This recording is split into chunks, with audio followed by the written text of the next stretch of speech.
Olá a todas e todos. Eu sou Pedro Augusto, do portal Cidadão Cidade, o portal de entrevistas de Campinas. Hoje estamos aqui para debater uma questão muito importante: redução de danos. É com muita satisfação que eu estou convidando hoje, estamos convidando hoje uma pessoa para falar a respeito desse tema, que vai nos abrir os olhos e nos fazer entender a importância de redução de danos. Afinal de contas, trata-se de uma parcela da sociedade que muitas vezes é simplesmente ignorada. Foram poucos os materiais que eu encontrei a respeito de redução de danos, o que é uma pena. Afinal de contas, quando se pensa no público-alvo da necessidade de redução de danos, automaticamente se associa a uma parcela marginalizada da população. Será que isso é verdade? Será que não é uma boa oportunidade para a gente quebrar determinados preconceitos a respeito de redução de danos e sua função social? Para isso, estamos hoje com uma convidada que vai nos falar a respeito desse tema e que eu gostaria de agradecer a Eliane e a você muito profundamente, porque, afinal de contas, como eu sempre digo, o Cidadão Cidade, embora ele seja um programa alternativo, ele não é um programa independente. Ele depende primeiramente das pessoas que, como você, estão aqui generosamente concedendo o que há de mais importante nas nossas vidas, que é o tempo. Você está aqui hoje conosco para conversar sobre redução de danos, esse trabalho fundamental que é realizado e que, infelizmente, muitas vezes é alvo de preconceito. Antes de iniciar a entrevista, eu gostaria de fazer a dica cultural do Cidadão Cidade. Hoje, a dica cultural é o filme Asas do Desejo, de 1988. Na Berlim pós-guerra, dois anjos perambulam pela cidade. Visíveis aos mortais, eles leem seus pensamentos e tentam confortar a solidão e a depressão das almas que encontram. Entretanto, um dos anjos, ao se apaixonar por uma trapezista, deseja se tornar um humano para experimentar as alegrias de cada dia.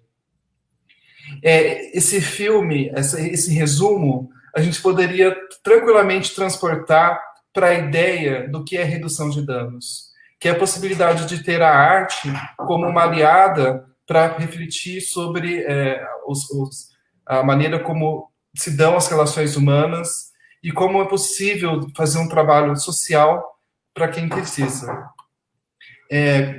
Antes de iniciar a entrevista, tem a Jennifer Francisco mandando um oi, seus lindos, aqui para a gente. Oi, Jennifer.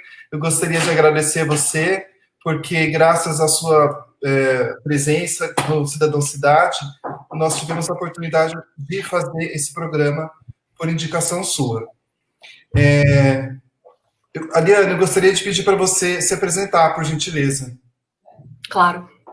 Bom, boa noite a todas, a todos e a todes. Eu sou a Eliane.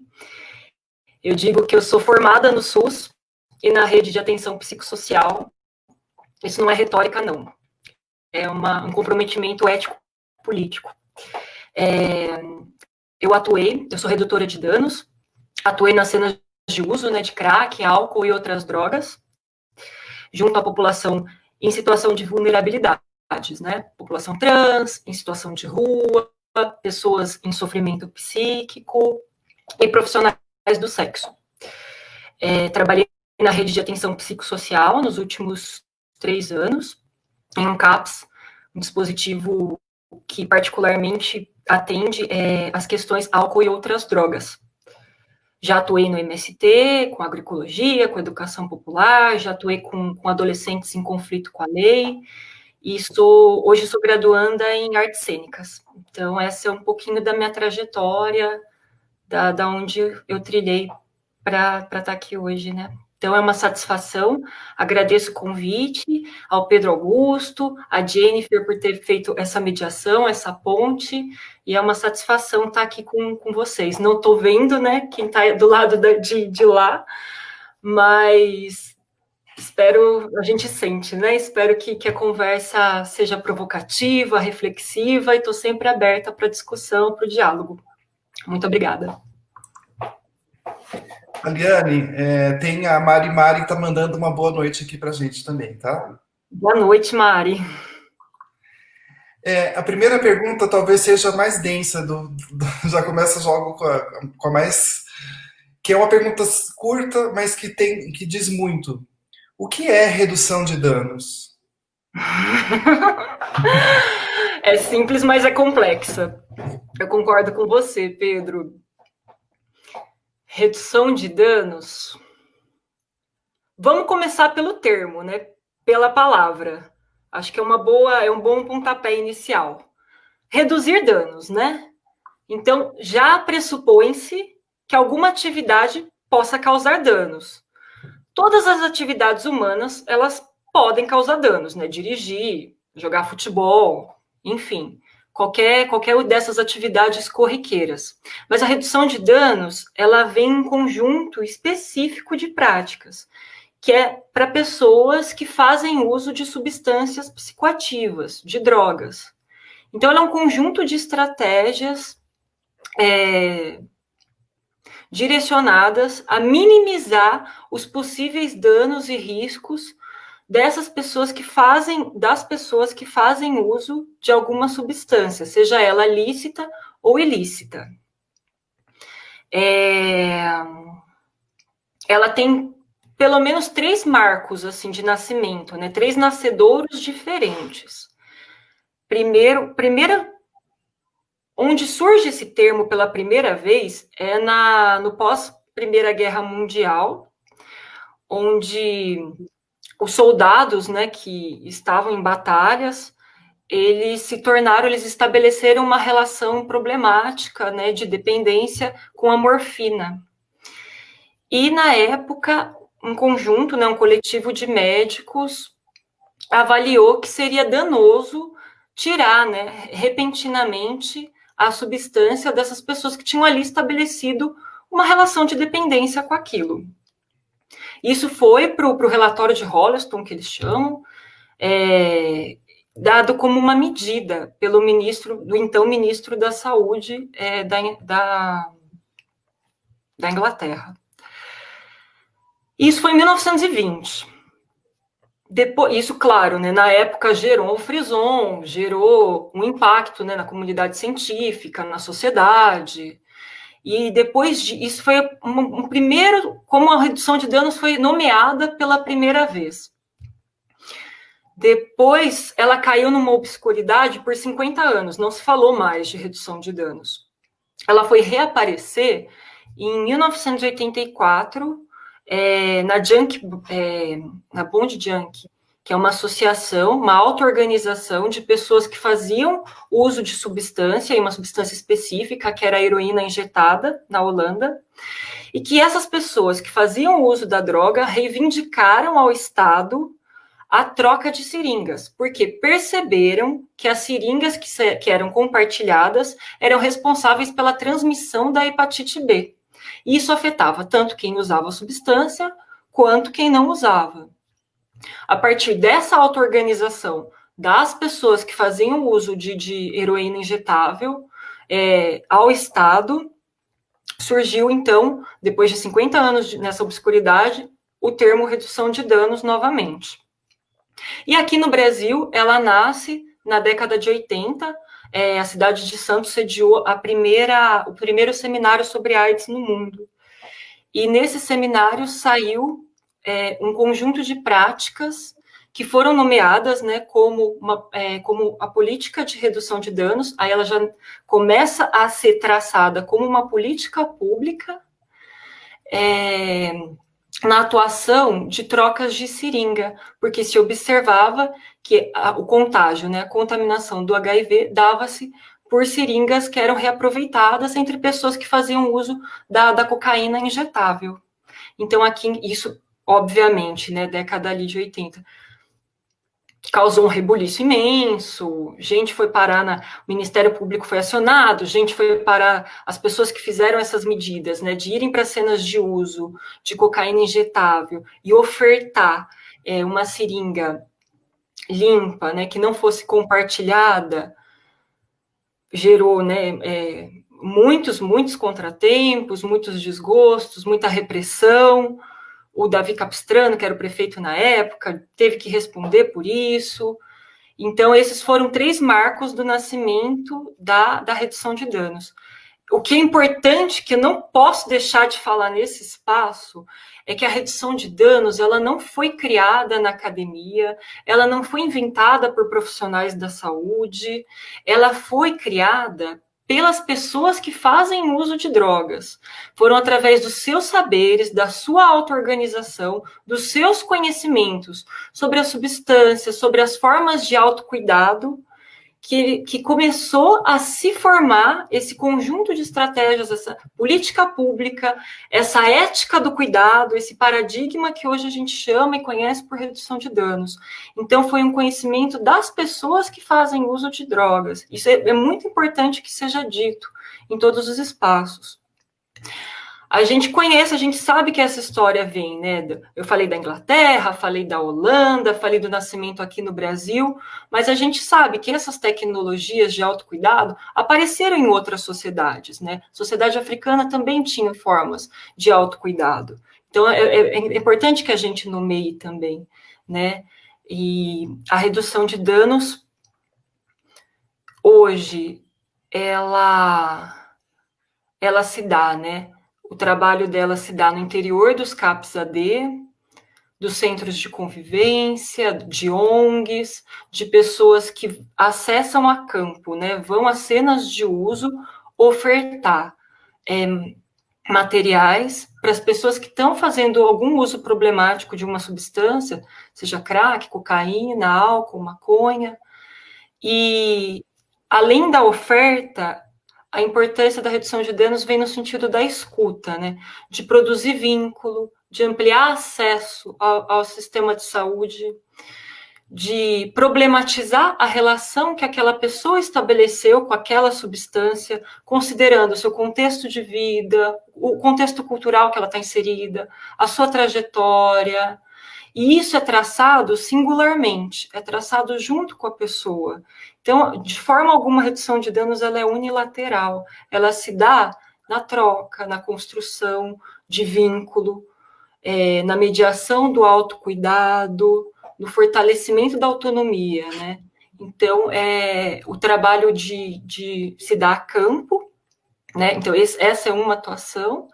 E outras atuações em cenas de uso de festas, rave, enfim, festas universitárias, é um outro contexto, um campo de atuação da redução de danos, né? E, enfim, acho que é um pouco disso, assim, que eu gostaria de falar. Eu queria perguntar para você quais são os preconceitos que existem em relação à redução de danos, porque a ideia aqui é justamente pegar assim, preconceitos e desmistificar, sabe, assim, trazer, né, o ponto de vista de uma pessoa, de uma profissional que trabalha na área. Então, eu queria perguntar para você se existem preconceitos em relação à área de redução de danos e como que você está fazendo para lidar com eles, assim. Primeiro que a redução de danos ela é vista como apologia ao uso. Existe uma crença de que estamos incentivando o uso das pessoas. E isso é falacioso, porque a história da humanidade é a história das drogas, né? Vamos começar por aí. O ser humano sempre buscou substâncias ou formas de alterar a sua consciência. Tem até relatos historiográficos que dizem que o primeiro processo de fermentação não se deu para fazer o pão, mas sim a cerveja. Então, é importante que se fale assim, que as pessoas usaram e vão usar substâncias, né? Porque substâncias dão prazer. Essa é a grande verdade. E cada pessoa tem a sua substância, né? E substância não é só droga, eu busco pensar que é a relação que a gente estabelece com as coisas. A dependência não passa por uma substância, mas pela relação que a gente estabelece. Pode ser com sexo, pode ser com um jogo, pode ser com celular, pode ser com, enfim, para a gente poder ampliar um pouco, assim, de pensar a droga. Porque, inclusive, a redução de danos, ela não centra o seu pensamento, o seu fazer, a sua prática na doença ou na droga. e sim no sujeito, na pessoa, na história de vida daquela pessoa, né, no que a gente pode construir em conjunto. Então, assim, Pedro, o primeiro preconceito que eu diria é que a redução de danos ela é vista como apologia ao uso, e não, a nossa apologia é ao cuidado, entendendo que o Estado não tem o direito de intervir, não tem controle e governabilidade sobre o corpo da pessoa, o que ela vai decidir usar para ter prazer, para expandir a sua consciência, ou para formar um curto-circuito para aliviar a sua angústia. Enfim, pessoas usam drogas por diferentes e diversos, né, milhares de motivos. Outro preconceito, o quanto as pessoas que fazem uso de drogas, elas são criminalizadas pelo Estado, encarceradas pela justiça, principalmente se forem pretas, pobres e periféricas, demonizadas pela religião, né? São alvos, até inclusive da própria saúde, alvos de cura, né? De intervenção, estigmatizadas pela sociedade. E na realidade, o que a gente percebe, para nós, né, que trabalhamos a campo, é que, na realidade, os danos não estão relacionados só à questão da saúde, mas os danos sociais são os maiores entraves, os maiores problemas, né? O problema é como a nossa sociedade se organiza. Então, será que o problema é o crack, a maconha? Ou será que o problema é a falta de moradia, é a falta de perspectiva de um projeto de vida para esse sujeito, é a falta de acesso à saúde, é a falta de acesso à educação, à cultura, à arte? O buraco é sempre mais embaixo, né? É muito ideológico falar que a gente tem uma epidemia de crack, e claro, né, tem uma função, né? A tal da guerra às drogas, ela não existe uma guerra à substância, né? Ninguém faz guerra a uma substância. É uma guerra às pessoas. E que pessoas, né? As pessoas pobres, pretas, negras, né? A população negra e periférica. Isso é claro, né? Isso desde do Nixon, desde que se perpetua até hoje. Então, eu acho que esses são os maiores problemas, assim, o estigma que a pessoa que faz uso de substância enfrenta, a redução de danos vista como uma apologia, como um incentivo ao uso, né? E não, é um incentivo, uma problematização do autocuidado, se a pessoa for fazer uso de drogas, isso é respeitado, e que seja feito de forma a reduzir os próprios danos a si e às demais pessoas, né? Para ela não se colocar em risco. Eu acho que esses são alguns preconceitos que eu consigo te apontar, Pedro. A Jennifer está fazendo uma pergunta aqui, que é um gancho aqui da nossa conversa, é se você já sofreu preconceitos por trabalhar com redução de danos. Com certeza, com certeza.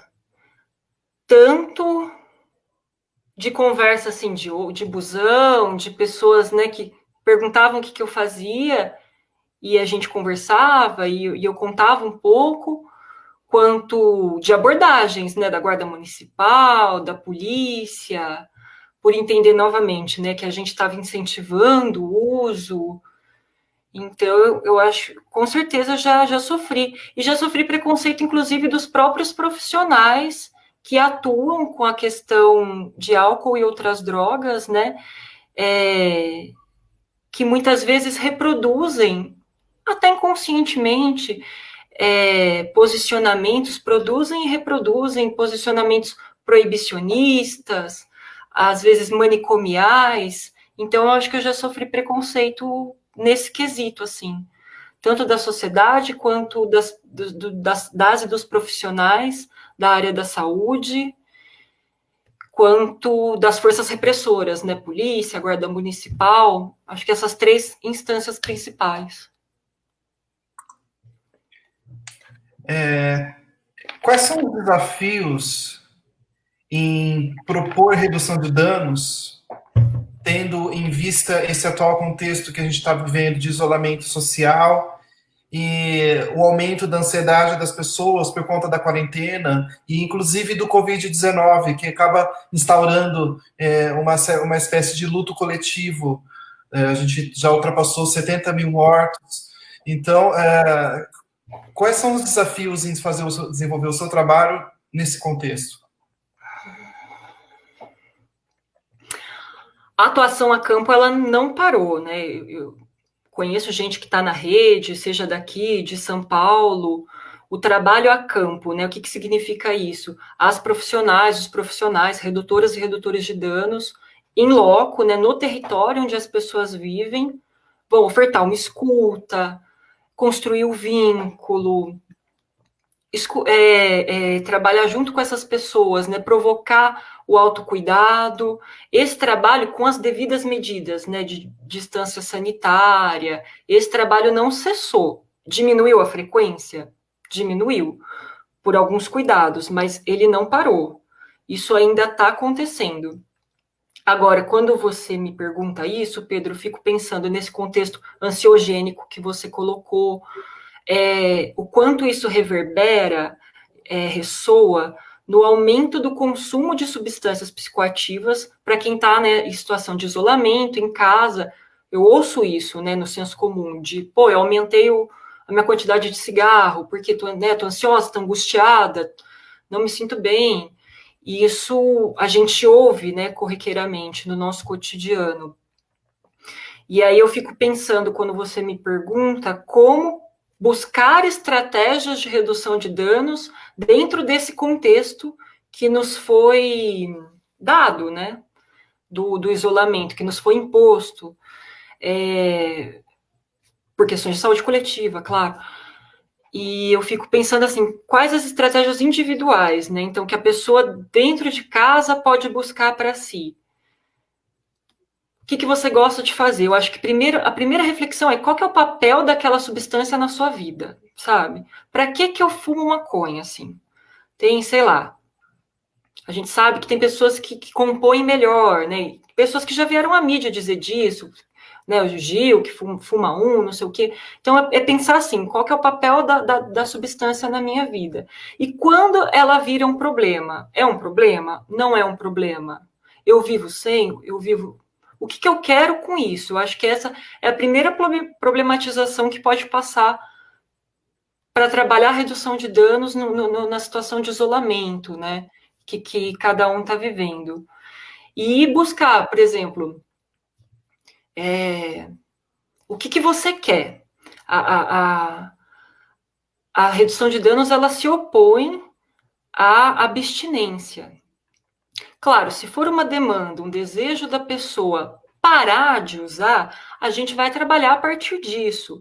Mas esse não é o ponto inicial, o ponto de chegada, nem a chegada final, assim, nem a chegada inicial, nem a chegada final, como seria, por exemplo, numa comunidade terapêutica, numa intervenção dita, né, proibicionista, que obrigatoriamente você é obrigado a parar de fazer uso da substância.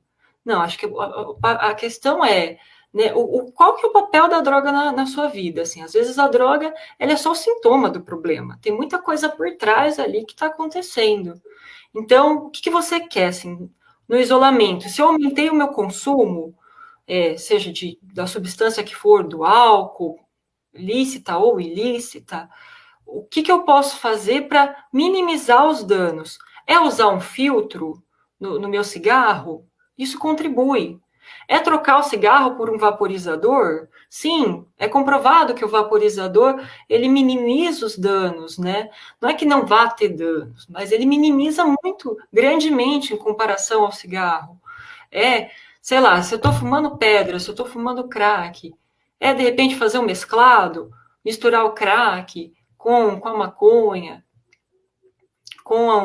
então, assim, buscar estratégias individuais para você cultivar o autocuidado em relação ao seu próprio uso e pensar qual que é o objetivo, né? O que te leva, isso é um problema na sua vida, não é, eu quero parar, eu não quero parar, eu não consigo parar, é jogar limpo com você mesmo, assim, é ter um papo honesto contigo.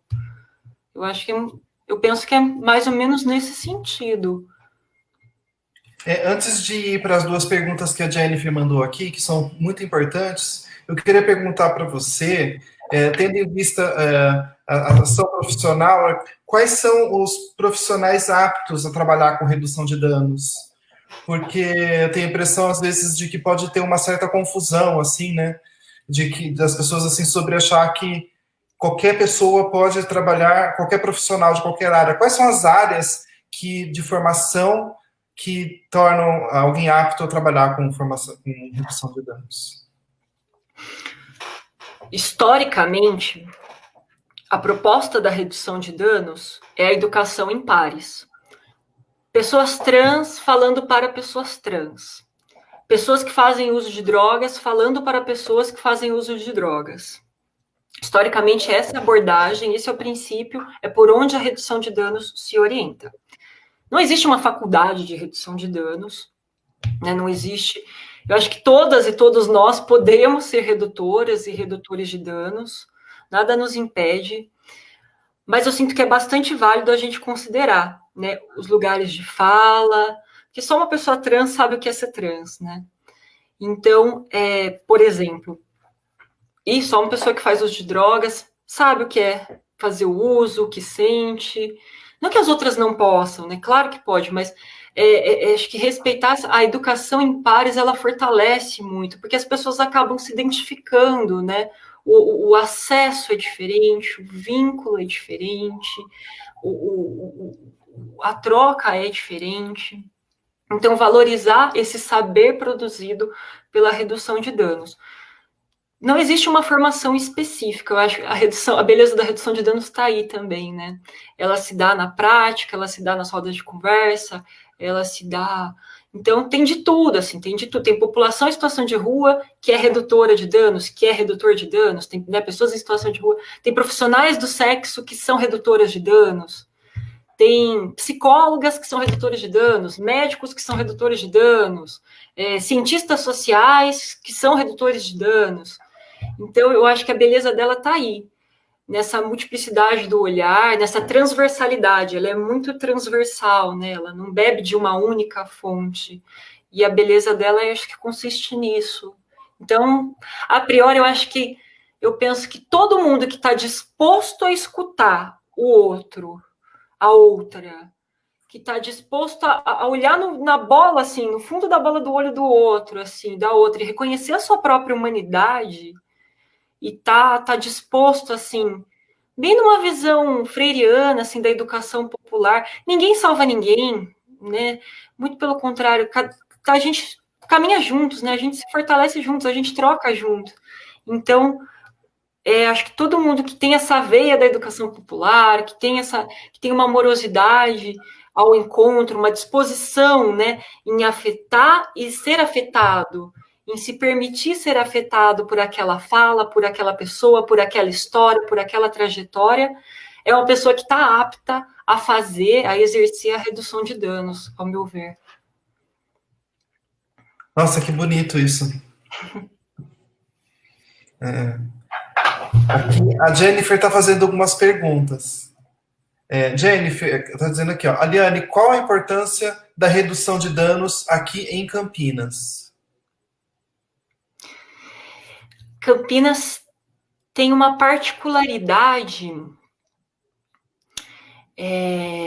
uma singularidade de caminhar bravamente no sentido da luta antimanicomial, no sentido de construir uma política de redução de danos. Para contextualizar, em Campinas, a redução de danos nasce no contexto do programa, na época, DST-AIDS. Hoje é IST, infecção sexualmente transmissível.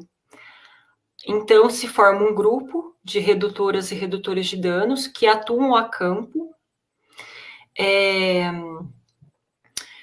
Como a epidemia na época era por conta das seringas compartilhadas de cocaína injetável, de substâncias de drogas injetáveis, essas pessoas atuavam no território fornecendo e problematizando a questão da seringa compartilhada. Então, fornecia um kit, né, com seringas novas, um kit para que a pessoa, no caso de fazer o uso da droga, não se colocar em risco e não colocar em risco as demais pessoas. Então, em Campinas, ela nasce nesse contexto da transmissão do HIV, e depois ela é transicionada para a política de saúde mental, para os CAPs, álcool e outras drogas, que vão abordar a população em situação de rua, as profissionais do sexo, pessoas em sofrimento psíquico, que estão em uso problemático de substâncias. Hoje, em Campinas, são 3 CAPs AD, mais o consultório na rua, que tem núcleos de redução, de redutoras e redutores de danos. No total, são 12 pessoas. Então, há muito a se ampliar, porque o território de Campinas é vasto, é complexo, né? Tem muitas singularidades e peculiaridades que merecem ser observadas com atenção. E eu acho que é isso. Em Campinas, eu sinto que a gente conseguiu acessar mais a saúde básica, né, o postinho, o centro de saúde, para problematizar essas questões da redução de danos junto com a equipe, porque pinta, né, brota, aparecem muitas demandas, muitas pessoas no postinho, com questão com uso problemático de substância, e quantas ações de redução de danos pode se dar na própria atenção básica, no próprio postinho, por exemplo. Então, eu acho que em Campinas a gente conseguiu avançar um pouco nisso, assim, de estreitar essa ligação, essa relação com a unidade básica, de pelo menos despertar o olhar para a redução de danos, assim, mobilizar para essas questões, álcool e outras drogas, né, de quem está fazendo uso problemático, poder estabelecer uma relação de autocuidado, de minimizar os impactos, né, que a substância possa ter na vida da pessoa. Um comentário, assim, eu vou me arriscar a fazer aqui. Por favor. É o seguinte, que a droga não é necessariamente um objeto que seja feito para aquela finalidade, mas é tudo aquilo sem a qual a pessoa não consegue se ver sem. Pode ser, por exemplo, no caso de compulsão alimentar, pode ser o alimento, ou então um café em excesso, ou então né, qualquer tipo de comportamento que se torna compulsivo. Então, assim, é interessante porque, por exemplo, a pessoa toma aspirina todo dia, não sabe nem mais por quê, e aponta o dedo para as outras pessoas e fala, seu drogado, seu isso, seu aquilo, mas tira a aspirina da pessoa por um dia apenas. Ela se transforma. Concordo, Pedro. A Jennifer está perguntando qual a diferença entre reduzir danos e abstinência. Tá. É que no caso da redução de danos, só retomando aquilo que a gente conversou, não é o único, a abstinência não é nem o ponto de chegada, nem o ponto final do processo de cuidado daquele sujeito, daquela pessoa que está fazendo uso problemático de substância. A abstinência pode ser, sim, uma demanda, um desejo da pessoa. Tem pessoas que querem parar, e aí a redução de danos vai olhar para essa demanda, para esse desejo, e aí a gente vai buscar estratégias de como que a pessoa pode, dentro das circunstâncias, do contexto de vida que ela tem, concretizar essa demanda. Só que ela se diferencia dos outros paradigmas de cuidado com a questão álcool e outras drogas, que prega como a única saída, né, é meio tudo ou nada, assim, ou você para ou não existe, que prega a abstinência como a única forma de lidar com a questão do uso da substância. Então, eu acho que essa é a diferença. A redução de danos, ela se destina para pessoas que não querem, não podem, não conseguem parar de usar a substância. E se caso for um desejo dela parar, a gente vai acolher esse desejo e trabalhar a partir dessa perspectiva. Mas não é só essa perspectiva da abstinência. E se a pessoa não quer parar? Se a pessoa não tem desejo, não consegue parar? Como que a gente trabalha estratégias de autocuidado a partir dessa condição de uso, né, de consumo de substância? Então, essa é a principal diferença, que a abstinência prega o fim da droga e a redução de danos vai olhar para outras estratégias que não só essa, em formas de como a pessoa minimiza seus riscos e danos em relação ao seu uso. A Jennifer fez uma pergunta aqui que eu acho que foi uma transmissão de pensamentos. Ela perguntou aqui, porque eu queria perguntar isso também. O que te levou a trabalhar com redução de danos? E, assim, eu queria perguntar para você se teve algum momento, assim, na sua vida que você pensou, puxa, sabe, como que foi esse despertar do seu interesse, assim, sabe? Se foi alguma coisa que chocou você? O que trouxe você, assim, a possibilidade de trabalhar com redução de danos? Nossa, é uma pergunta bonita, porque me faz rememorar, né, um pouco da minha trajetória. Eu desconhecia, eu não tinha a mínima ideia do que era redução de danos, até 2015. Eu desconhecia completamente, eu nunca nem tinha ouvido falar. Na época, eu trabalhava no MST, depois fui trabalhar com adolescentes em conflito com a lei, e eu, de fato, não sabia. E eu me lembro de uma chamada de um evento, uma aula pública que a Marcha da Maconha de Campinas organizou, que era sobre redução de danos e luta antimanicomial. Era um domingo à tarde, assim. E eu lembro que eu fui de curiosa e fiquei encantadíssima com aquilo. Porque falava de autonomia, de escuta, de SUS, de fortalecimento, de luta antimanicomial. Aí aquilo fez um reboliço na minha cabeça. Eu fiquei assim, eu fiquei extasiada e atordoada ao mesmo tempo. Eu lembro que aquilo me mobilizou muito os afetos, me tocou profundamente. E eu fiquei muito curiosa de saber, eu falei, nossa, mas que raio é esse? E aí eu me recordo, assim, de começar a procurar, e ler, e estudar. E aí tinha um grupo na Unicamp que chama LEIPSI, que é Laboratório de Estudos Interdisciplinar sobre Psicoativos, que estuda a questão da redução de danos, educação popular sobre drogas, substâncias, tem diferentes linhas de atuação, de estudo. E aí eu lembro que eu entrei para esse grupo de estudo, fiquei muito fascinada pelas discussões. Tinha gente da economia, tinha gente que não tinha nem vínculo com a Unicamp, estava ali como profissional, como pessoas que estão na atuação, né, na atenção básica, na saúde mental. Achei muito rica a discussão. Fiquei muito, muito mobilizada. E aí comecei a participar dos eventos, assim, qualquer seminário que tinha sobre psicodélicos, drogas, eu achava a discussão muito interessante, porque falava de autonomia, falava de antiproibicionismo, e eu ficava encantadíssima com aquilo, porque até então era uma coisa que não me atravessava, não me passava, não tinha ideia, perspectiva. A gente não tem isso, né, na escola, a gente tem ProErd na escola, né?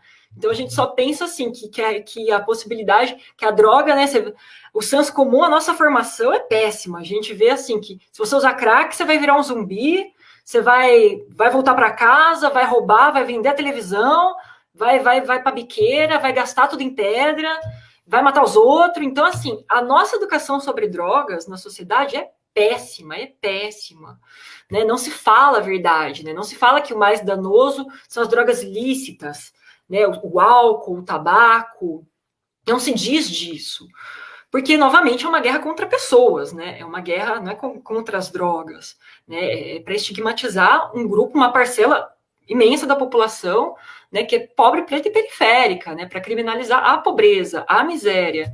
Então, eu achava, assim, a redução de danos uma luta antirracista, decolonial, antimanicomial, antiproibicionista. Eu achava aquilo incrível, muito, muito à frente, sabe? Muito libertário. Isso combinava muito comigo.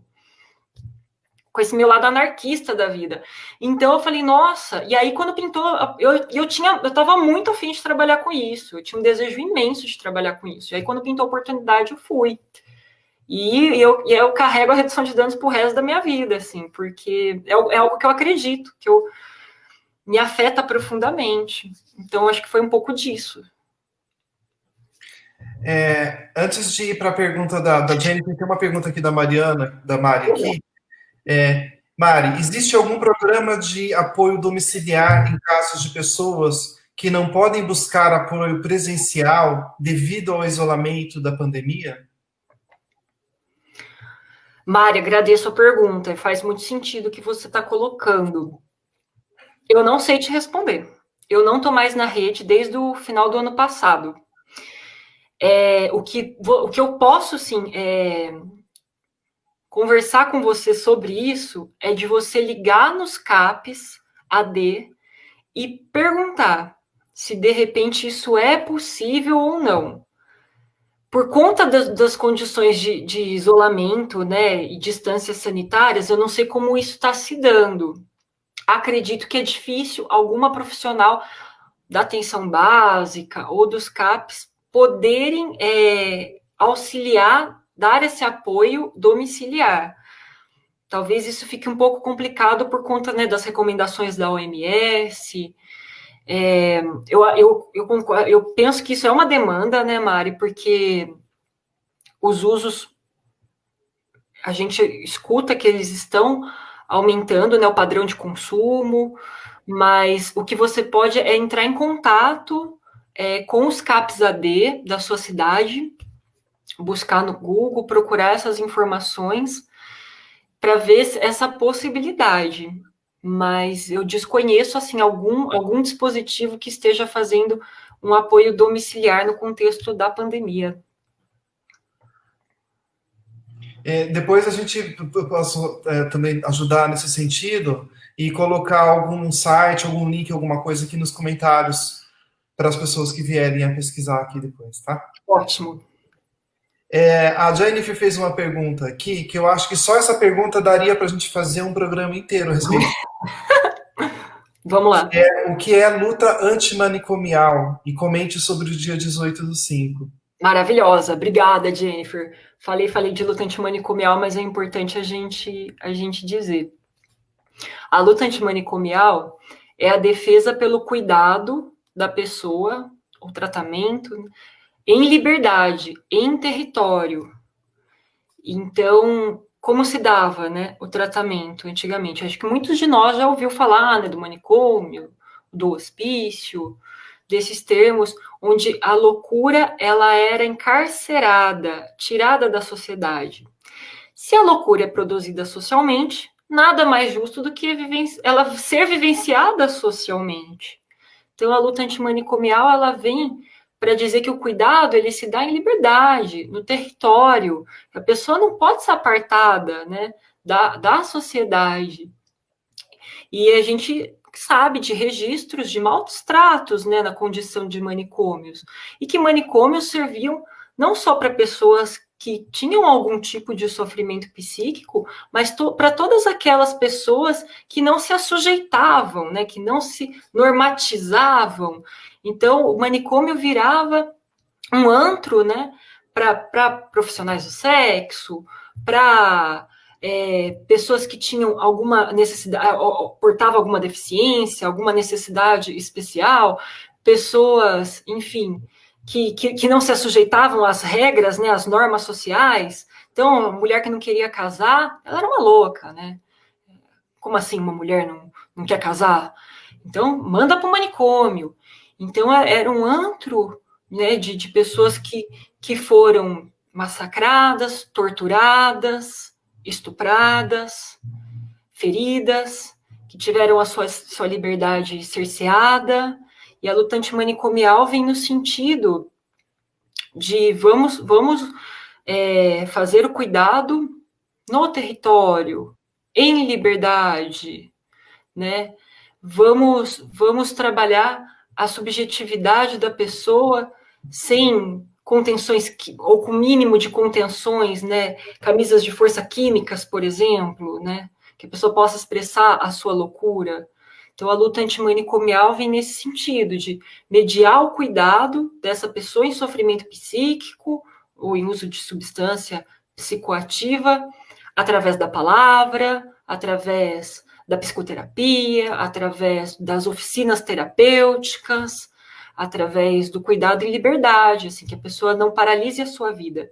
E 18 de maio marca, né, são duas datas, a luta antimanicomial e a questão da exploração sexual infantil.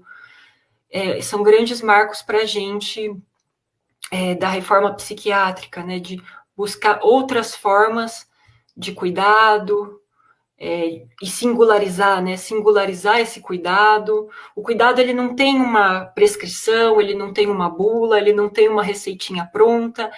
O cuidado é singular. Ele se dá no tete-a-tete, através da escuta, do vínculo que as pessoas formam entre si, né? O sujeito com a profissional, com a referência. O cuidado se dá através da palavra, e em liberdade, né? Respeitando a autonomia de cada pessoa, respeitando o tempo de cada pessoa, o desejo de cada pessoa, a sua singularidade, a sua trajetória, o seu contexto cultural. Então, acho que é um pouco isso. Eu vou fazer um segundo comentário aqui hoje. Tem um livro que eu estava até tentando pegar o nome aqui, porque a minha memória não é como eu gostaria que ela fosse. Ele se chama Holocausto Brasileiro. É uma oportunidade de ler, que ele fala justamente sobre o manicômio em Barbacena. E como pessoas que eram, por exemplo, presas políticas por conta da ditadura foram parar lá. E pessoas, como você falou, né, não queria casar e o pai manda, ou porque a filha, por exemplo, tem relações homoafetivas e o pai não aceita. Então, aí, essas pessoas, é um livro assim, ele é muito bom, tanto quanto ele é forte, porque ele fala sobre pessoas assim, corpos sendo carregados literalmente de carrinho, porque as pessoas ficavam assim, nuas, em meio às suas próprias fezes. Assim, é um livro fortíssimo. Mas eu acho que ele é um livro que também tem muito a contribuir com esse debate. Com certeza, Pedro. Sem dúvida. Bela lembrança. Que a Jennifer está perguntando como que você utiliza o teatro do oprimido na redução de danos, e foi também uma outra transmissão de pensamentos, porque eu perguntava para você sobre a possibilidade de ter a arte como aliada na redução de danos. Legal. Enquanto eu trabalhei no CAPES, por um tempo a gente fez oficinas de teatro do oprimido, da oprimida.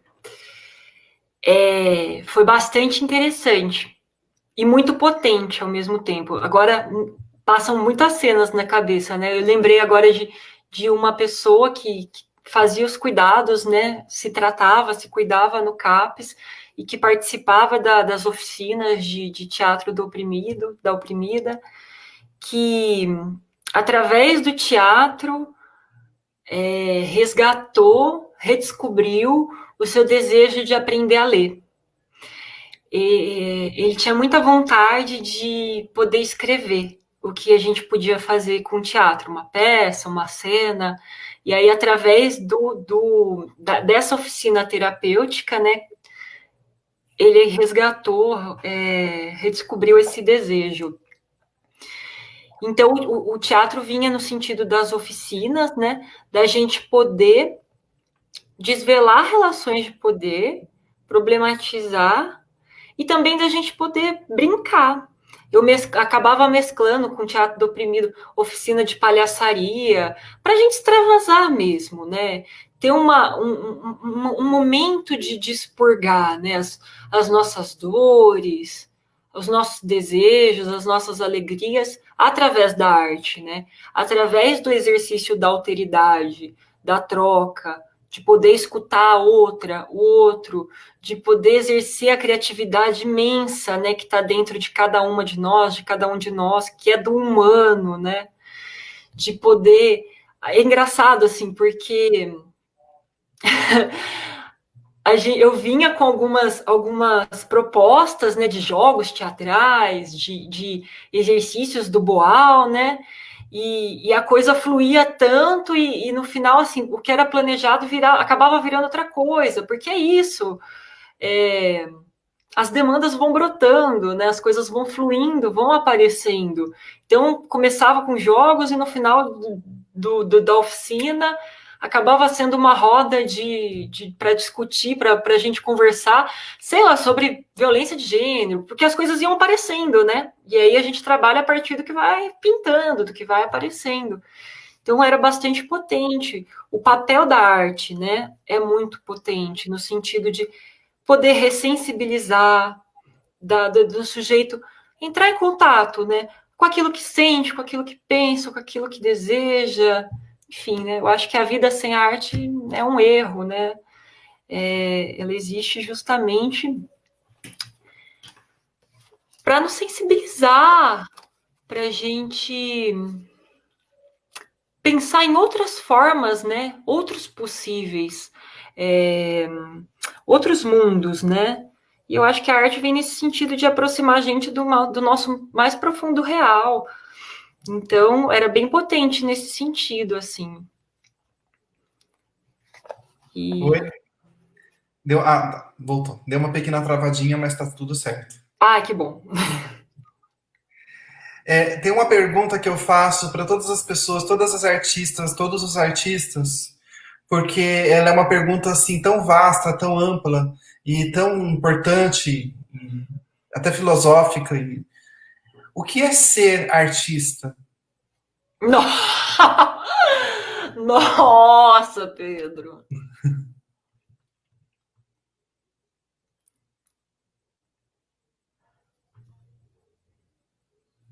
É um caminho sem volta, né?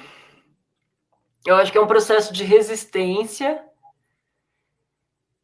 mas que não pode ser negado, não pode ser recusado dentro da gente, assim. Quando a gente descobre isso, parece que não tem mais volta. Parece que se você não fizer aquilo, você não existe.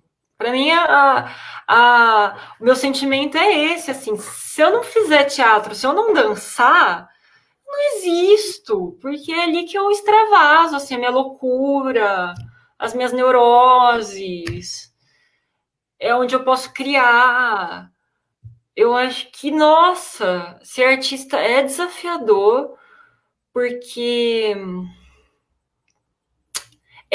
a classe artística, ela incomoda, né? A classe intelectual também, porque a gente produz de outro jeito, o nosso modo de produção é diferente. E isso incomoda, porque as pessoas olham e falam, nossa, mas como assim? Eu estou trabalhando né, das 8 às 6, aqui a pessoa tá, sei lá, tá fazendo e tá dançando. Como assim? Eu acho que tem até o recalque das pessoas, sabe? Me parece um pouco de inveja.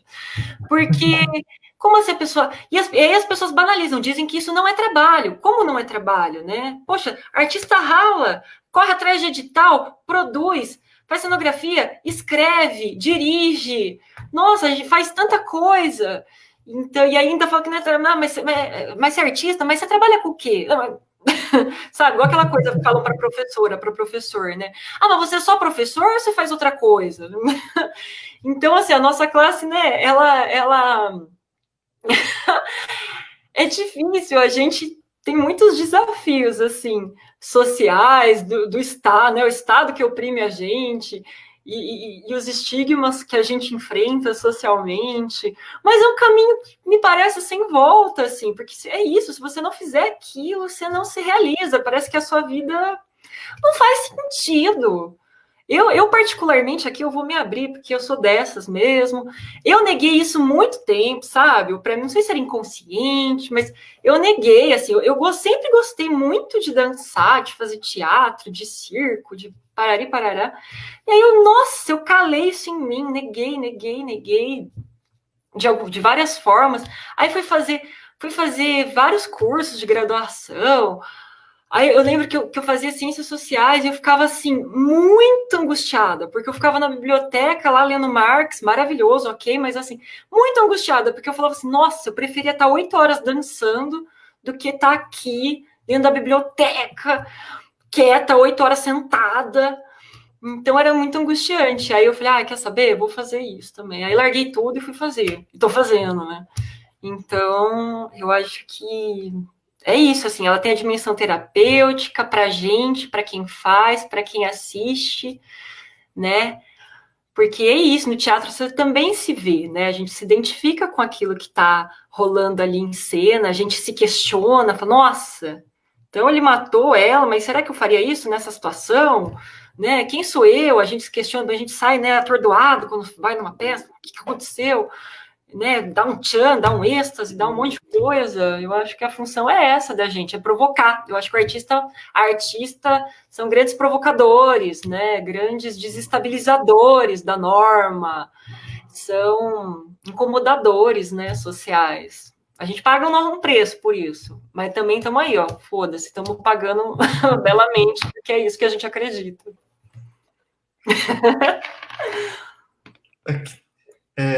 O PROED, a Jennifer está perguntando aqui, pode ser considerado redução de danos? Não, nunca, nunca, nunca.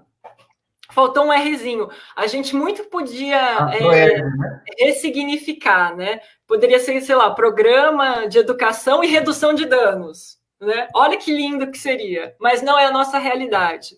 O PROERD é um programa proibicionista que o Estado criou para a polícia ir às escolas públicas falar que a droga é o mal da humanidade, que ela destrói vidas e que ela acaba com famílias.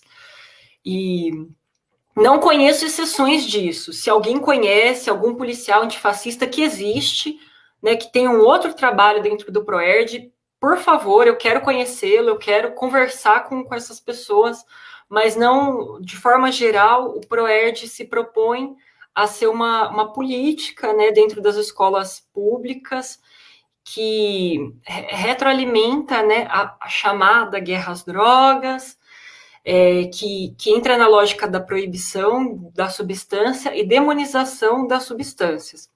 E, gente, eu faço um adendo aqui, também não acho que a gente tem que glorificar a substância, a droga é boa, não é isso. É que eu acho que tem um caminho do meio aí, nem glorificar, nem demonizar.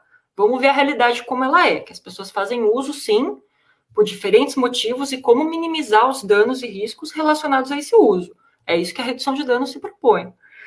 Então, o PROERD não é, de maneira alguma, um programa de redução de danos. Ele vem para proibir e reprimir o uso de drogas. A Ana Lúcia Messias Vieira, a minha irmã, que é uma seguidora aqui do...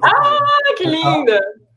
Ela está falando aqui, ó, melhor resposta impossível, entendi, enfim, o que é ser artista.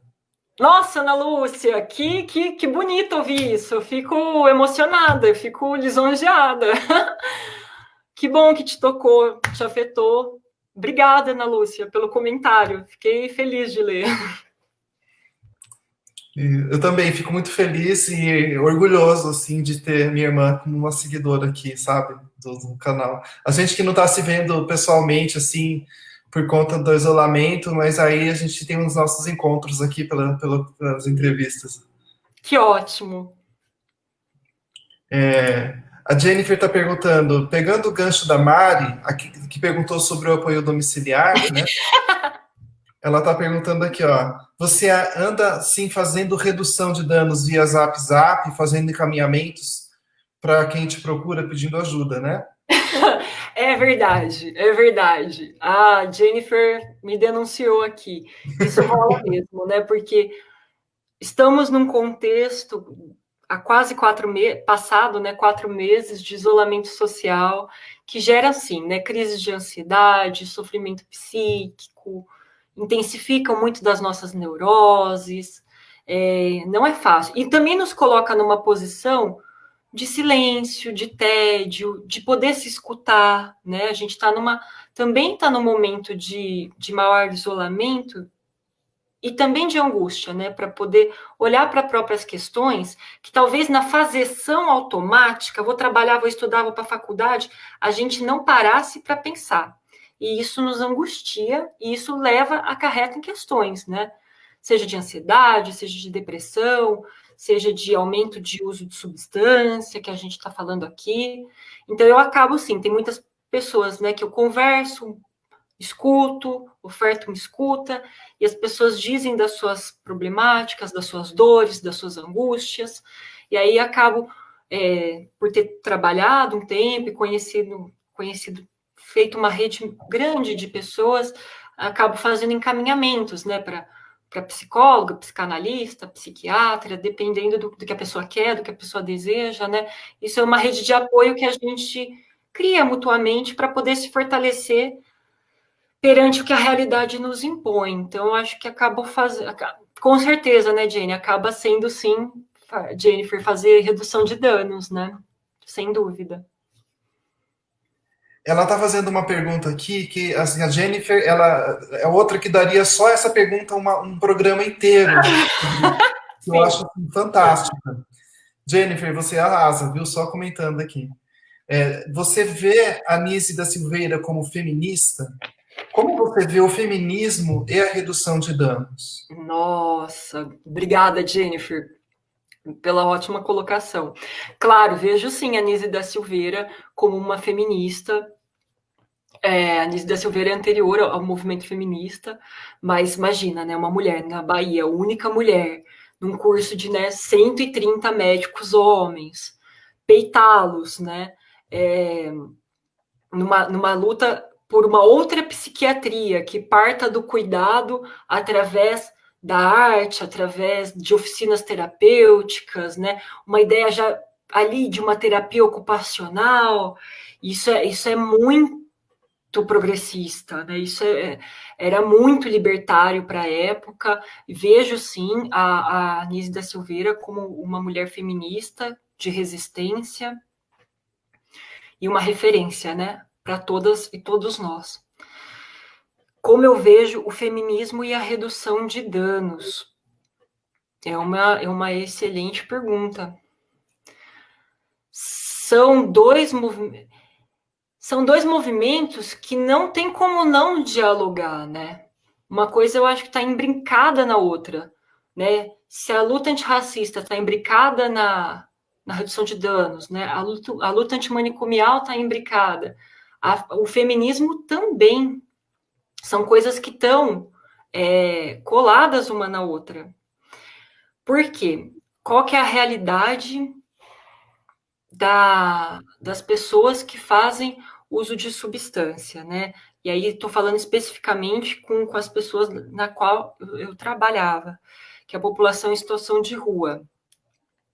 E no CAPS, álcool e outras drogas.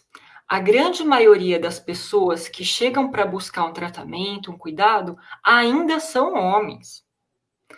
Onde estão... O número é gritante, assim, da realidade.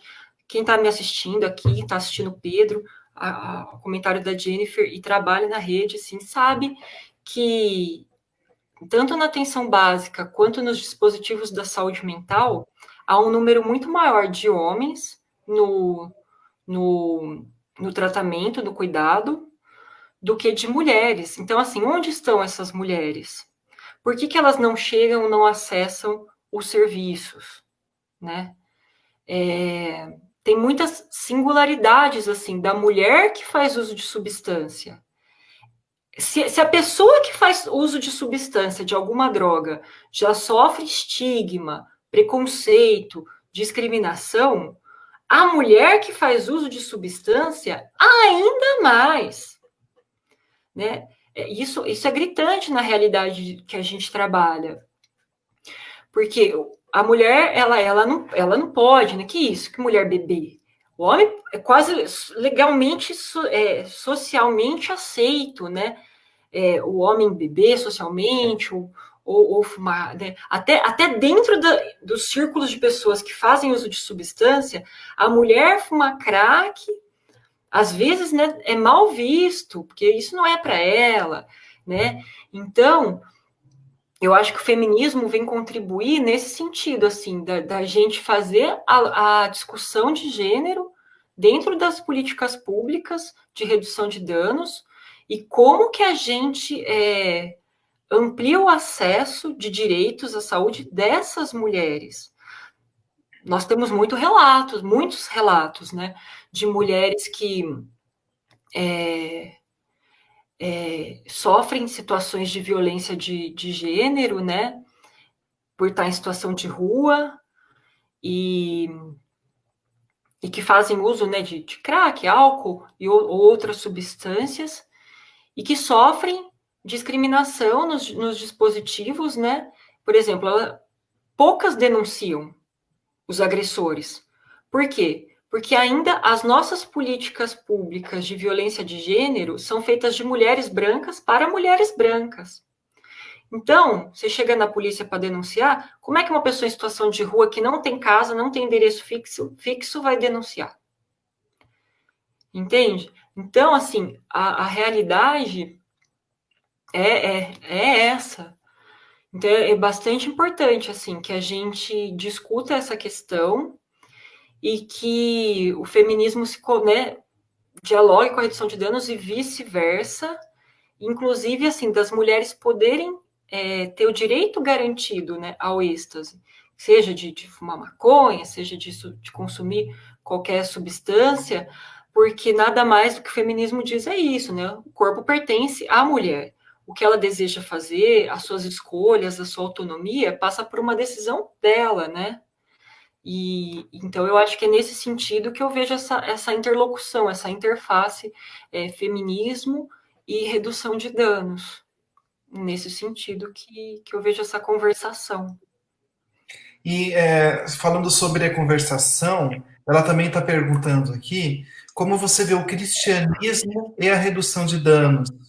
As igrejas ajudam de uma forma correta a sociedade vulnerável? É delicado. A nossa realidade hoje é de um número crescente, cada vez mais crescente, de comunidades terapêuticas. O nome é bonito, mas a realidade que está por trás da comunidade terapêutica, não. Hoje, elas se inserem como novas formas manicomiais, como novos, né, atualizados manicômios. São lugares onde violações de direitos são feitas, violências, maus tratos, contenção químicas e registros de mortes. Muitas dessas comunidades terapêuticas, elas são ligadas a religiões, elas têm fundamentos religiosos. Então, isso é bastante delicado, porque as religiões muitas vezes demonizam e culpabilizam o sujeito pela sua situação e não conseguem enxergar os problemas estruturais, né, que estão por trás da vida daquela pessoa, que é o racismo, a vulnerabilidade, uma história de vida com laços fissurados, rompidos, então a delicadeza está aí dessas instituições religiosas, muitas vezes quererem catequizar, obrigarem as pessoas à abstinência, a pararem de fazer uso, a demonizar as substâncias, então impor uma visão de mundo, né, à pessoa, obrigar as pessoas a trabalhar, né, alienadamente. Então, muitas instituições fazem internações de 6 meses. Só um adendo, assim, que os CAPS-AD não trabalham com internação, né, nessa perspectiva de internações longas, muitas vezes involuntárias. A gente trabalha com períodos curtos de cuidado, um cuidado intensivo, né, da pessoa, assim, passar o dia e a noite no interior do CAPS, mas não é uma internação, porque a gente não acredita nesse dispositivo de 6 meses de internação, até porque o problema tá aí, gente, né? Você pegar uma pessoa que faz uso de droga, de crack, e interná-la, quando ela sair, ela pode muito bem querer usar. Ela vai se defrontar com todos os problemas que haviam antes da internação. Com a falta de emprego, com a falta de um projeto de vida, com problemas familiares, com questões estruturais da nossa sociedade. Então, assim, isolá-la por um período, muitas vezes, o que a gente percebe, muitos estudos sobre isso, é de que não resolve. Tem pessoas que sim, a internação é muito bem-vinda, tem efeitos terapêuticos, mas a grande maioria não. A pessoa volta, tem recaída, não consegue ficar abstinente. E um problema do cristianismo se envolver nessas questões de álcool e outras drogas é justamente pregar a abstinência para quem não consegue, não pode ou não quer se permanecer, ficar abstinente, e obrigá-la a trabalhar, interná-la voluntariamente. Então, é muito delicada essa aproximação. Eu não defendo essa aproximação. Tem algumas exceções? Tem algumas exceções, sim, é claro. Mas é a exceção da exceção, sabe? E muitas se utilizam, assim, o que seria uma exceção, que é uma internação involuntária, que é a exceção da exceção, né? No caso de uma pessoa estar colocando a sua vida em risco, se torna uma política de exceção, né? Ao internar um conjunto de pessoas que não querem ser internadas, obrigá-las a fazer um tratamento que elas não querem muitas vezes, né? Que não é do desejo da pessoa. E, gente, venhamos e convenhamos, né? Quando a pessoa não quer, não adianta forçar. Você está ferindo a autonomia, a possibilidade de escolha desse sujeito. Então, isso só gera mais traumas, né? Mais danos. Então, essa aproximação, assim, cristianismo e cuidados, álcool e outras drogas, ela é muito delicada. Ela precisa, se tem boas iniciativas nesse sentido, assim, que seja, sei lá, que venha da teologia da libertação, de espaços como esses, né? Que seja conversado para ser a partir do desejo da pessoa, né? Que seja centrado não numa perspectiva de salvacionista, né? Eu vou salvar a pessoa. Gente, ninguém salva ninguém. O que a gente pode fazer é contribuir com um apoio, um fortalecimento, mediar o autocuidado, provocar no outro o seu próprio cuidado, para que a pessoa seja sujeita do cuidado de si, né? Para que a pessoa possa se cuidar, se fortalecer e se cuidar, né? Longe de uma ideia de salvacionismo, de cura, de centrar a pessoa numa doença, colocá-la como um ser doente, né? Então, eu acho que é delicada essa questão, bastante delicada, e, ao meu ver, são questões que não poderiam se misturar. Se fossem se misturar, isso tem que ser muito bem cuidado, assim, para que os direitos humanos sejam garantidos. Falando em direitos humanos, a Jennifer está perguntando aqui sobre. Primeiro, ela está comentando que ela sofria muito com as mulheres usuárias de crack na Cracolândia. E ela pediu para você comentar sobre a internação compulsória. E ela também, assim, é um combo, porque acho que tem tudo a ver. É sobre internação compulsória e se o padre Haroldo seria uma exceção de clínica terapêutica. Tá. Sobre internação involuntária, compulsória, para retomar, assim, o diálogo, também a amo, Jennifer, para retomar o diálogo anterior, assim. O problema é que a exceção vira uma política de exceção. O que seria uma medida, em último caso, quando a pessoa está colocando a sua vida em risco, uma situação assim, de alta vulnerabilidade, de extrema exceção, vira como a Jennifer falou, vira uma política de exceção, de pegar todo mundo e internar involuntariamente. O que só traumatiza, o que só aumenta, expande os danos. Porque muitas dessas pessoas não querem ter a sua liberdade privada, não querem parar de usar droga, não querem sair dos seus territórios, não querem romper com seus vínculos que elas construíram na rua. Então, a internação involuntária, compulsória, é sempre muito problemática, porque ela fere, né, os direitos humanos, ela fere o desejo, a autonomia das pessoas.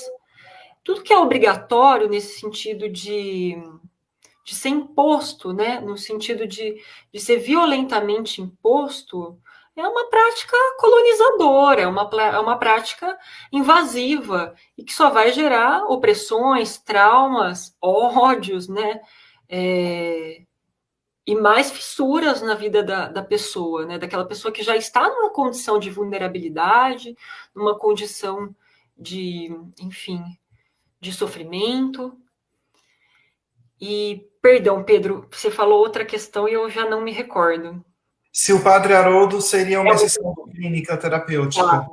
tá. Eu conheço o trabalho do Padre Haroldo pelo que as pessoas que passaram no CAPS, né, que se cuidavam no CAPS, relatavam em relação ao Padre Haroldo, né? Eu já ouvi de tudo, assim, eu já ouvi de pessoas que se cuidavam, né, fizeram o tratamento, ficaram 6 meses, e que avaliaram que aquilo foi benéfico, fez sentido, a pessoa não parou o uso, né, não era isso que ela queria, não parou de usar crack, não parou de usar maconha, não era isso que ela queria, mas que entendeu que aquele momento, aqueles 6 meses, ela precisava dar uma relaxada, se organizar, enfim, que foi benéfico. E eu conheço pessoas que dizem totalmente o contrário, né, que passaram pela internação do Padre Haroldo e falaram que a internação né, era um dispositivo que para elas não fez o menor sentido, que não funcionou, que ficar longe da família, que parar de trabalhar para a pessoa não dar certo, não é isso que ela deseja, e que não se identificava com a visão cristã. Então, eu não conheço, eu precisaria, sim, estar bem apropriada, né? Ir lá no Padre Haroldo, conhecer a equipe, conversar, para poder dizer se é uma exceção ou se não é, mas já é isso, ouvi muitas coisas dos dois lados, assim, ônus e bônus da instituição Padre Haroldo. A gente sabe que é uma referência, né, no cuidado, né, das pessoas que fazem uso de substância, mas aí eu também não consigo me isentar, ficar em cima do muro, né? Eu não conheço o trabalho, mas eu acho bastante problemático quando juntam essas duas dimensões, religião, religiosidade, porque cada um tem o seu direito de exercer, né, a sua própria fé, o seu credo, aquilo que acredita ou não acredita. Então, para mim, eu não concordo com práticas religiosas que se misturam com cuidado à saúde. Eu sempre acho que é bastante problemático e prego e acredito quanto mais laico possível, melhor. Justamente para poder garantir a liberdade religiosa de cada pessoa, né? Fico até pensando assim um pouco na a redução de danos nesse contexto, sabe? Porque olha como ela tem que ser atenta a essa demanda religiosa, inclusive. Eu fiquei pensando, para uma pessoa, num dado contexto, que está usando crack, né, fumando pedra, no momento, passar a fumar maconha ou passar a reduzir o número de pedras que usa por dia pode ser uma estratégia de redução de danos, para ela poder preservar a sua própria saúde, minimizar os riscos e danos. E se essa mesma pessoa se torna evangélica, passar do crack para maconha pode ser ofensivo, pode ser uma agressão, pode ser violento, entende? Então, por isso que a redução de danos cuida justamente dessa dimensão do contexto cultural de cada pessoa. Porque, de repente, uma prática que no momento da vida da pessoa faz sentido, num outro momento da vida da pessoa não faz o menor sentido, pode ser violento, inclusive. Então, eu acho que é desse cuidado que a gente tem sempre em horizonte. Tem um comentário da Mariana aqui que eu acho que tem muito a ver com isso que você está falando aqui. Mari, muitos dependentes químicos estão internados em casa por conta da quarentena, totalmente à mercê da família, sujeitos à humilhação, degradação e até maus tratos. Muitas mulheres e idosos também estão sujeitas a abusos e agressões.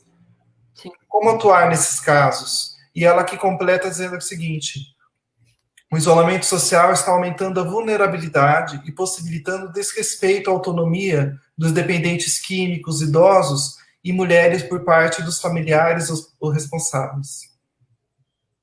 Concordo, Mari. Perfeito, perfeita colocação. Inclusive, a gente já tem isso em números, né? Que aumentaram os casos de violência doméstica, de violência de gênero, de violência a idosos. Atuar nesses casos, gente, é acionar, é ligar para o CAPS, é ligar para atenção básica, é denunciar no 80 em casos de violência de gênero. Eu penso que seria nesse sentido, Mari, da gente poder ter esses dispositivos de denúncia à mão e de, por exemplo, no caso que você trouxe, né, de pessoas em uso problemático de substância, a minha sugestão é entre em contato com o CAPS AD, né, álcool e outras drogas, da sua região, do seu território, da sua cidade. Né, relate a situação, diga, né, o sujeito, a pessoa está à mercê da família, para ver o que pode ser feito. De repente, essa construção pode ser feita por telefone, a pessoa acessar o CAPS, fazer os cuidados, de repente, pensar um período de leito para essa pessoa, é entrar em contato com os dispositivos, assim, da saúde mental, pode ser da atenção básica, né, ligar na UBS, no centro de saúde, dependendo, né, da gravidade de cada caso, da singularidade de cada caso, em caso de violência de gênero, né, 180, porque realmente, assim, Mari, esses tempos de isolamento nos colocam numa situação que é muito delicada, né, que é de uma delicadeza imensa, que são esses casos que estão sendo confinados e que não chegam, né, não acessam o serviço, não acessam a rede. Isso é muito, né, a rede psicossocial, a rede socioassistencial, isso é de uma gravidade, assim. Então, eu acho que a forma que pode ser feita nas condições que temos é ligue, denuncie, se for o caso, ou entre em contato com os CAPs, os serviços de saúde mental da sua cidade. E eu queria perguntar para você como que você observa e absorve a mudança que a redução de danos pode proporcionar na vida dos pacientes em tratamento.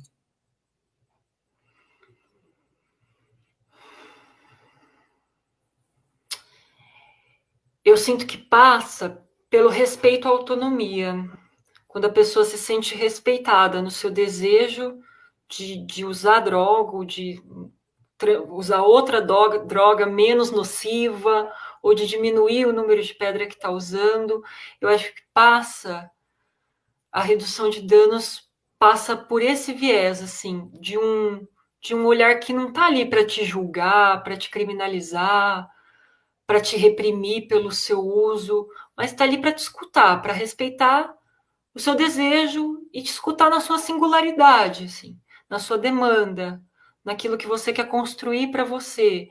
Isso é muito significativo, porque isso abre portas para a pessoa dizer mais de si, né? Se falou paciente, eu não gosto dessa palavra porque ela tem um tom passivo, né? Mas entendo o contexto, porque vem da saúde.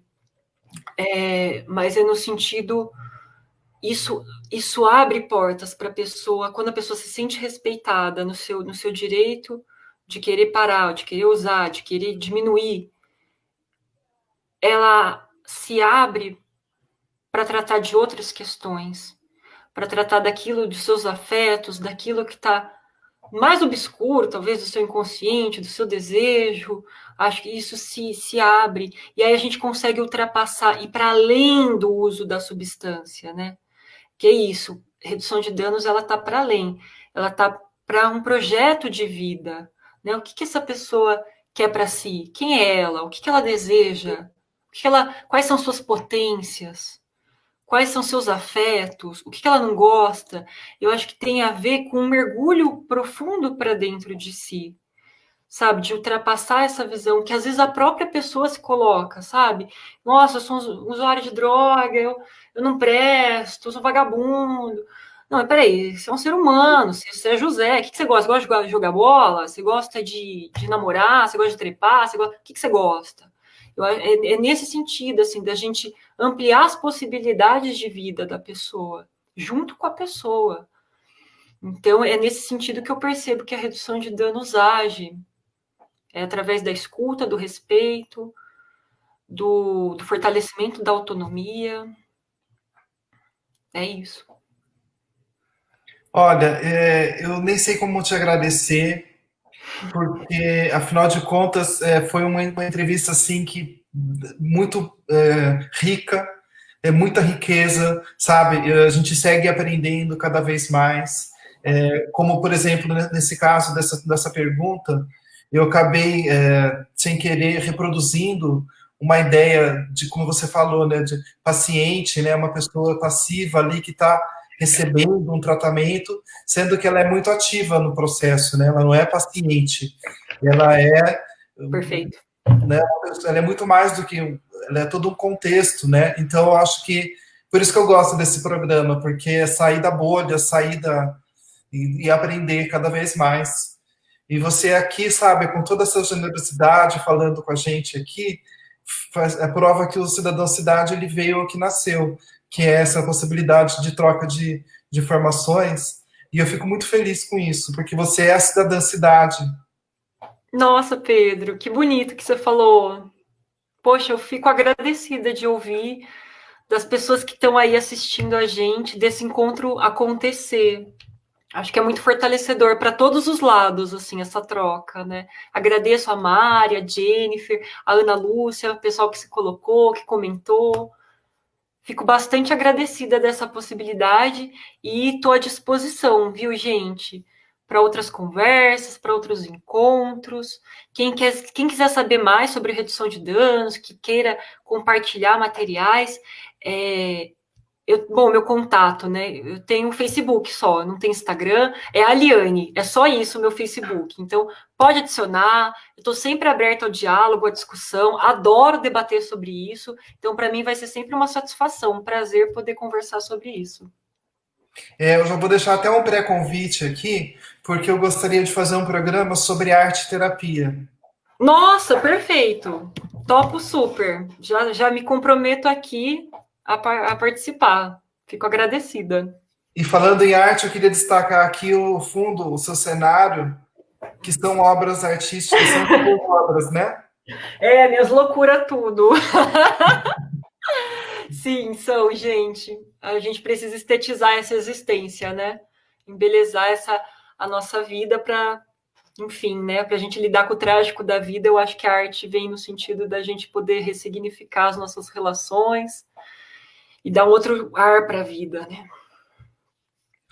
Bom, olha, eu gostaria de agradecer. Como você disse, eu queria agradecer a Mari, a Jennifer, a Ana Lúcia, minha irmã, que está também aqui dando uma força. E agradecer as pessoas que estão assistindo, que vão assistir, porque esse programa vai ficar na sua íntegra disponível, né? Então, o meu trabalho aqui da entrevista, mas depois vai ter o de compartilhar com os grupos, de fazer essa informação chegar a mais pessoas. Então, tem uma frase que eu sempre digo aqui, como um mantra que eu falei para você antes de a gente começar, do Vinícius de Moraes. A vida é a arte do encontro, embora haja tanto desencontro pela vida. Então, essa que é a nossa ideia, que é o nosso ideal aqui. Aliane, muito obrigado pela sua presença. Já vamos marcar, então, uma outra entrevista sobre arte e terapia. E não poderia fechar melhor um dia do que com essa conversa incrível que eu tive com você. Muito obrigado. Obrigada, gente. Muito obrigada, Pedro. Valeu. Até a próxima. Até a próxima.